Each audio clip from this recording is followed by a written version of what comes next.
How to make a level 3 mask that will allow multiple reuses of an N95 mask. The N95 mask is made up of polypropylene material. Plenty of this material is found in the operation room. Double layers of this material is used to wrap instruments before sterilizing them. This material is supposed to offer protection from all microbes and hence is used for this purpose. I am using recycled double layer of this material to make level 3 masks. I can breathe through this mask. It forms a good seal around the nose and it is splash resistant. This can be used as a level 3 mask or it can be worn over an N95 mask.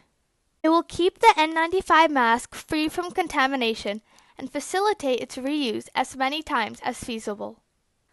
Valley View Hospital has published an article on this as well.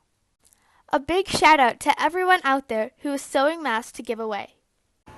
If anyone would like to volunteer with me to make these masks for hospital staff, please email me at letusmakemasks@gmail.com. I can provide the material and the guidance. Let's work together to make these masks available to our healthcare workers who are struggling at this time without masks.